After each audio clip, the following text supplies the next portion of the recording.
कि क्या है पूरा मामला प्रकरण 300 करोड़ का होर्डिंग घोटाला है जो इसमें क्या कहें? देखिए, ये बहुत बड़ा एक घोटाला हमने निकाला है।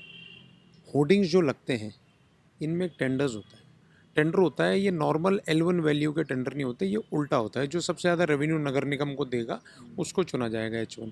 इन्होंने इस कोई तरकीब में एक अपना टेंडर्स को, नियमों को तोड़ मरोड़ कर कुछ 2-3 वायलेशंस किए। उन वायलेशंस को करने के बाद इन्होंने ऐसा काम किया है कि जिसमें इनकी 2-4 कंपनियां, उन्हीं का कार्टेल इसमें आ रहा है बार बार, संभावित कार्टेल, और पॉसिबली वही लोग मिलके कर रहे हैं। और ये मेरे संज्ञान में तब आया जब मैंने आरटीआई लगाई जनवरी 2023 में। और ये करते करते जब डॉक्यूमेंट्स सामने आने लगे, पिछले 10 वर्षों से ये टेंडर लगभग 1 साल या 2 साल के लिए अगर हम करें, 2013 से मामला चल रहा, आज हम 23 ख़त्म होने पे खड़े हैं, तो ये 10-11 वर्षों में ये टेंडर लगभग 6 बार होने चाहिए थे, और ये टेंडर बामुश्किल 3 बार एग्जीक्यूट हो पाए। तो ऐसा क्या कारण रहा, इनको बार बार एक्सटेंशन दिया गया, वही सब पार्टियां बार बार आती गई, तुमको मिल रहा है, मैं कोर्ट जा रहा हूँ, वो स्टे ला रहा है, ये सब हो रहा है। इन्होंने हाई कोर्ट के आदेश को भी ताक पर रखा है। माननीय हाई कोर्ट ने 13 जून 2017 को बड़े स्पष्ट आदेश कहा है, काफ़ी लंबा है, उसका लास्ट पैरा आपको मैं बताता हूँ। वो आदेश ये कहता है कि अगर नगर निगम को आगे इस होर्डिंग टेंडर में प्रोसीड करना है, तो आप कोर्ट की परमिशन ले सकते हैं।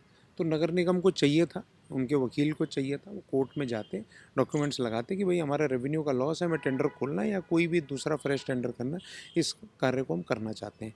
नगर निगम ने उस ऑर्डर को कोर्ट किया, उस ऑर्डर को अपने लेटर्स में कोट किया कि 13/6/2017 को माननीय हाई कोर्ट ने टेंडर खुलने से मना कर दिया है।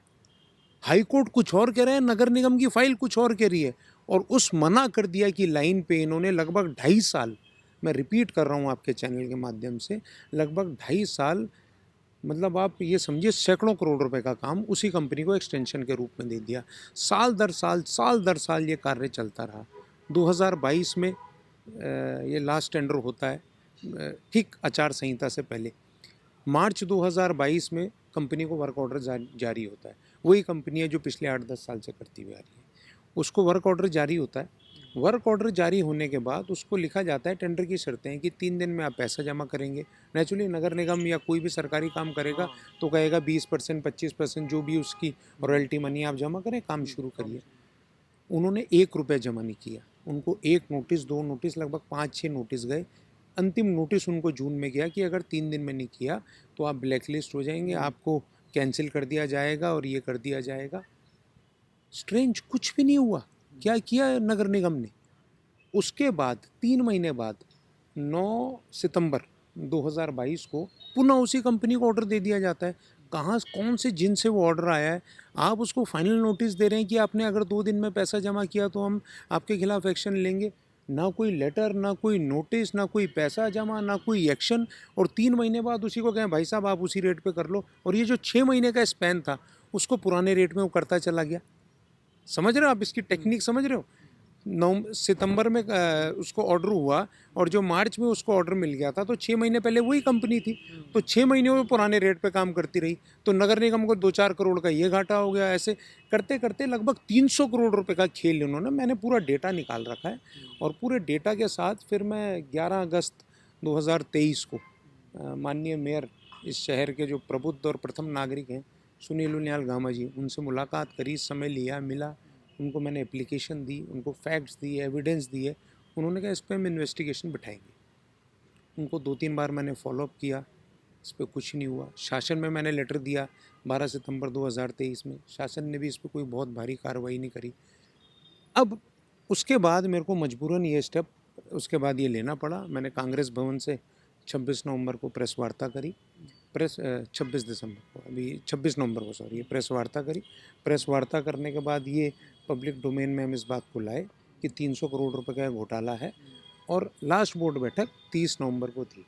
इसके बाद स्ट्रेंजली मीडिया में ये सुनने में आता है, 4-5 अखबारों में मैंने पढ़ा है, times of India, Amar Ujala, सब जगह, कि मेयर कहते हैं कि अगर कोई गड़बड़ी हुई या हमें पता चलेगा तो जांच कराएंगे। इसका मतलब आप ये पब्लिक को बता ही नहीं रहे हैं कि मैंने 11 अगस्त से लेटर आपको दे रखा है, आपको मिल के दिया है, एमएनए के ऑफिस में रिसीव्ड है, शासन में रिसीव्ड है। मैंने उस पर फिर इनको एक लेटर जारी किया 28 नवंबर को, और मैंने मीडिया को भी बताया, मेयर और एमएनए को बताया। इस मामले को लेकर आप सीधा उसमें कोर्ट भी जा सकते थे, कोर्ट नहीं, में दायर क्यों नहीं किया? कोर्ट में डायरेक्ट नहीं जाया जाता, पहले कोर्ट में जाने का स्टेप होता है। पीआईएल को मेरी पहली पीआईएल नहीं हाँ, है। उसमें हाँ, उसमें भी मेरी दायर मेरी हो पहली सकती है। पीआईएल नहीं है। अच्छा। पीआईएल करेंगे इस पे। हाँ।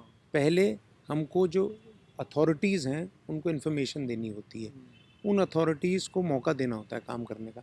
अगर वो अथॉरिटी काम करती हैं तो स्वतः हमारा काम हो जाता है। हमारा काम किसी से झगड़ा करना नहीं है, सिर्फ हंगामा खड़ा करना मेरा मकसद नहीं। मेरी कोशिश है कि सूरत बदलनी चाहिए। अगर वो नगर निगम के मेयर उस पर एक्शन ले लेते तो मुझे कोई ज़रूरत थोड़ी थी ये हो हल्ला करने की। जब मैं आपके पास ये सब इन्वेस्टिगेशन लेके सारे कागज़ लेके आया, उसके बाद जो अगला स्टेप होता है हमने पब्लिक डोमेन में ला दिया है। अब उसके बाद इसमें हमारे इन्वेस्टिगेशन पे मैं आप बोल रहा था, आपका सवाल आ गया बीच में। फिर हमने लेटर लिखा कि यूपी अधिनियम नगर निगम अधिनियम एक्ट है 1959, जिससे हमारा नगर निगम भी रूल होता है। उस एक्ट में ये प्रोविज़न है कि कोई भी ऐसा प्रपोज़ल आप ले सकते हैं अगर उस पे एविडेंस हो डायरेक्टली। ज़रूरी नहीं हो चैनल के थ्रू, जो इनका आता है बोर्ड मीटिंग में वो आए, वो मेयर को और एमएनए को पावर होती है, उसको ले सकते हैं। तो मैंने मेयर एमएनए दोनों को लिखा, उन्होंने लिया।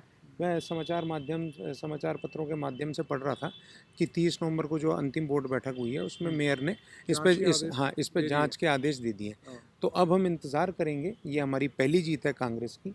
300 करोड़ रुपए का मामला जो हमने उठाया है, ये नगर निगम में 10 साल का जो भाजपा का भ्रष्टाचार है देहरादून में, जो लूट सब कंपनियों ने मिलके एक संभावित कार्टेलाइजेशन सिस्टम से मिलकर मचाई है, उसका दूध पानी का पानी होगा।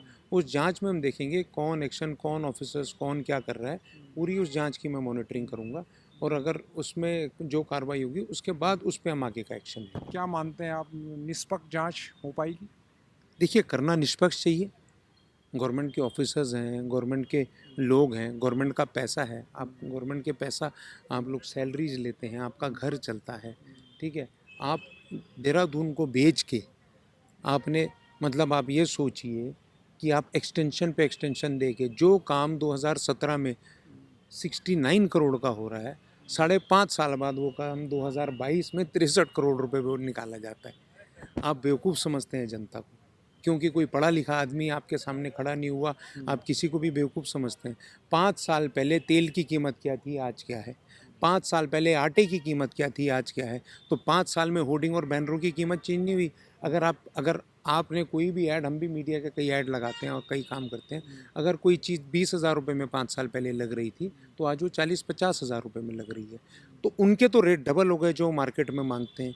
पर जो 63 करोड़ रुपए की चीज़ 2017 में कोट होती है, वो 2022 में जादू के पिटारे से 69 से 63 बन जाती है, और 15% कम। जब ये रेट बढ़ाए जाते हैं 79 करोड़ रुपीज़, तो संभावित कंपनियां जिनका संभावित कार्टेल है वो ऐसी व्यवस्था करते हैं कोई इसमें आ ना पाए। अब इसमें कोई आता कैसे नहीं है, एक आपको बताता हूँ, बहुत मज़ेदार किस्सा है। उत्तराखंड प्रोक्योरमेंट पॉलिसी 2008, सब सरकारी विभाग में ये मैंडेटरी है। कोई कितनी करता है, कोई कम करता है, कोई ज़्यादा करता है। इसमें एक क्लॉज है, ईएमडी 2% से ज़्यादा आप नहीं ले सकते। यदि 25 करोड़ रुपए से ऊपर का प्रोजेक्ट हो तो ईएमडी 1% लेंगे। ये प्रोजेक्ट है 60 करोड़ 100 करोड़ रुपए का, तो आपका 1% ईएमडी का मतलब हो गया, माना 60 करोड़ रुपए में 1% के हिसाब से 60 करोड़ रुपए के हिसाब से आप लगा लीजिए कितने का ईएमडी हो गई, और 60 लाख रुपए की ना। तो उस 60 लाख रुपए को भी आप उसको पर मंथ और उसमें डिवाइड करके, ये ईएमडी का भी घपले का खेल है। हाँ, इसमें ईएमडी भी जानबूझ के 10% करी गई है। 10% आप ईएमडी कर रहे हैं, उसमें लिख रहे हैं आप अपने बार बार, उसमें 10% ईएमडी करते हैं, हमको अच्छे निविदा दाता चाहिए। आप अच्छे और बुरे पे मत जाइए, आप ओपन करिए। जितनी ज़्यादा ट्रांसपेरेंसी होगी उतना कंपटीशन होगा, जितना कंपटीशन होगा नगर निगम के लिए उतना फ़ायदेमंद होता। इस शहर को इन्होंने स्मार्ट सिटी, नगर निगम, होर्डिंग घोटाले से करके जो हालत कर दी है पिछले 5-10 साल में देहरादून के, देहरादून हाँफने लग गया है। आप लोग सब, हम देहरादून के रहने वाले हैं। देहरादून पूरे भारत के सबसे अच्छे शहरों में से एक हुआ करता था। अगर आपको याद होगा 90s का वो देहरादून, हर आदमी सोचता था मेरा एक आशियाना हो देहरादून। जब ये कोई उत्तराखंड और उत्तर प्रदेश की बात नहीं कर रहा हूँ, पूरे इंडिया में देहरादून का नाम होता था। आज जो आता है देहरादून, इन्होंने क्या कर दिया देहरादून की हालत, स्मार्ट सिटी के नाम पे क्या लीपापोती कर दिया, होर्डिंग्स में करोड़ों रुपए के खेल कर दिया। एक और बात रह गई मेरे दिमाग में, 2019 में एक जांच कमेटी बनती है, हम लोग अवैध होर्डिंग का हल्ला करते हैं, कांग्रेस भी करती है और लोग भी करते हैं, सब करते हैं। तो एक कमेटी बनती है तो उस पर ऑर्डर होता है कि पूरे शहर में करके ये जो अवैध होर्डिंग है उनको निकाला जाएगा। 325 अवैध होर्डिंग मिलते हैं, हटा दिए। हटाना कोई कार्रवाई थोड़ी है। कौन वो होर्डिंग बेच रहा था, किसकी कंपनियां उसमें इन्वॉल्व थी, क्या जो कंपनियां ऑलरेडी काम कर रही हैं उनकी सिस्टर कंसर्न इसमें इन्वॉल्व थी, अगर थी तो आपने उनसे खाली हटाने के बाद उनसे क्या रिकवरी करी जो नगर निगम का उन्होंने लूट मचाया? भाई उसने तो ये बोला ना ये होर्डिंग साइट मेरी है, इसको आप 2 लाख रुपए महीने में ले लो, और वो चलाता रहा कई साल, 5 साल 10 साल से। क्या आपने ब्याज सहित उनसे पैसे की वसूली करी है? क्या आपने नगर निगम के कोष में कुछ किया है? 50 करोड़ रुपए से ऊपर तो नगर निगम के कोष को घाटा हुआ है। 300 करोड़ रुपए का बिजनेस कार्टलाइजेशन से इनको फायदा हुआ है, और ये वो वैल्यू है जो मेरे पे ऑन रिकॉर्ड है। अगर जांच हुई तो मुझे लगता है 500-700 करोड़ रुपए पे ना चले। जांच के लिए कितना वक्त दिया इन्होंने, कितने समय में बोला ये जांच? देखिए समय नहीं इन्होंने बोला है, इन्होंने कहा हमने इन्वेस्टिगेशन बिठा दी है होर्डिंग घोटाले पे जो 300 करोड़ रुपए का अभिनव थापर ने और कांग्रेस ने उठाया। कार्यकाल पूरा हो गया, अब तो अधिकारी करेंगे इसमें। तो अधिकारी करें, देखिए हमें मेयर करे, अधिकारी करे, हमें रिजल्ट चाहिए। आप सारे अधिकारी अगर आपके माध्यम से मेरी बात अगर उन तक ये वीडियो पहुंच जाए, आप इस चीज़ को लेके रखिए कि इसमें मैं मॉनिटरिंग कर रहा हूं। आप ये मत सोचना कि हम जांच पे रुक गए। जांच की जो रिपोर्ट आएगी उस पे अभिनव थापर आगे कार्रवाई करेगा। आप ये बात नोट कर लीजिए। ये देहरादून हमारा है, ये उत्तराखंड हमारा है, ये भारत हमारा है।